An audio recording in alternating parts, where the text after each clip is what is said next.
Well, from top to bottom, the left is hostile toward parents. Now, you might recall this clip of a teacher in Arizona questioning the right of parents to determine what their children are taught.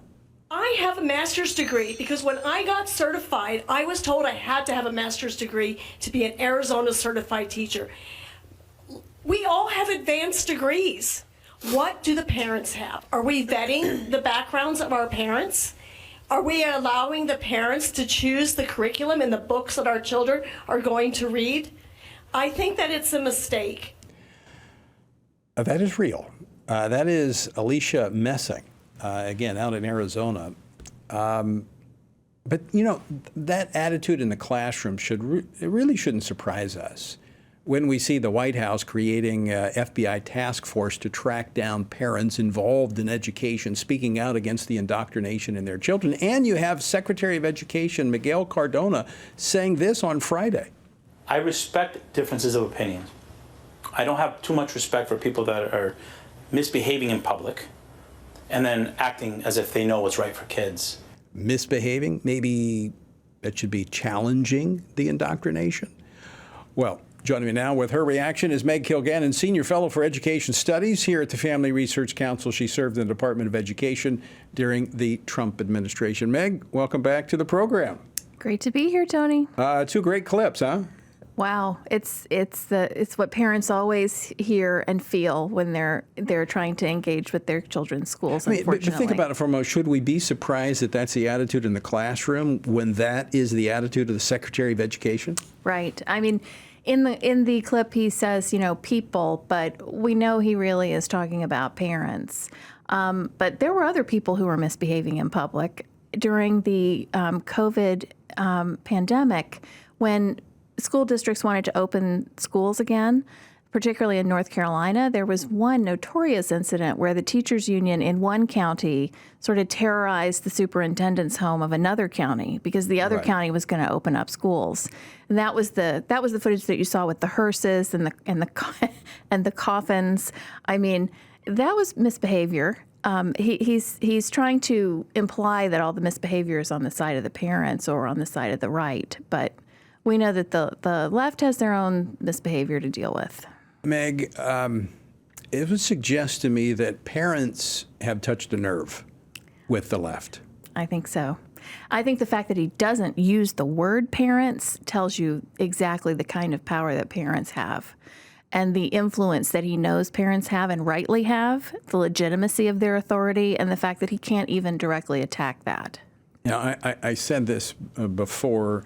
Back in 2010, I have a benefit of being here for a while, and longevity gives you a good perspective.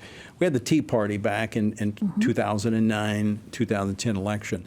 I really believe that what we're seeing, what's going to drive the 2024 election, is the new wave of the Tea Party, but it's the parents, it's the mama bears who have said enough of this. This is our children. Right. Right. I mean, the cases that you see of people reading books that are objectionable at the school board and having their mics cut off, these comments from the secretary, comments from any number of candidates and governors all across the country, are the disregard for parental rights by the Democratic Party and those on the left is very real. And they seem to be doubling down on this message. I mean, he didn't make these comments by accident. The video itself is only 3 minutes and 30 seconds long. It's really worth watching the whole thing. He said this at the very beginning of I want to make sure I make this point. Right. And back to the teacher in Arizona, I mean, these are our children and this is their future that we're concerned about. And to say, well, I've got an advanced degree, what do these parents have? Well, they have children.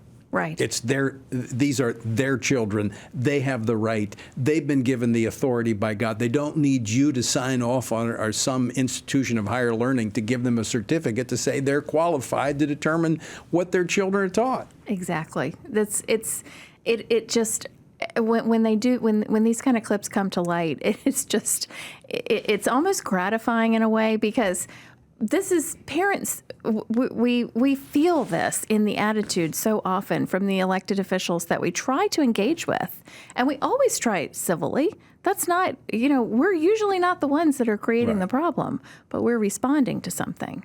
But again, this just shows me that it's getting under their skin. So that would tell me we just need to double down. We need more of this, and FRC Action has some resources available. We have the school board boot camps at frcaction.org/schools. And we have, we had at the Pray Vote Stand Summit that beautiful example of Sonia Shaw, I answered the call, run for school board, and she's doing wonderful things, truly changing the face of California politics from her seat on the school board. But by the way, Meg, before I let you go, you mentioned the Pray Vote Stand Summit. You were part of some of the panels there. What was the highlight for you at the summit? I really loved meeting with the people who were attending. And I mean, it's always exciting to hear from the presidents and to be the presidential candidates and to be in the same room with them and really get to size them up. But meeting with the people who support FRC and who follow our work and who are really committed to making a difference in their own communities, that's always the favorite thing for me. And I sensed a lot of, and I don't want to say enthusiasm, but I mean, it's enthusiasm, but I would say a better word would be determination. Right. That just as we've been talking about with the parents, there's a thing, we're not giving up without a fight. Right. And it's an optimistic fight. It's not like a fight of desperation. It's an optimistic fight that, you know what, I believe we can win. I think, yes. And we believe that, we believe in God, right? Yeah. We believe that He is in charge and in control. And that is what gives us the courage to continue to mount battles against people in seemingly authoritative places, like at the Secretary of Education's office, right?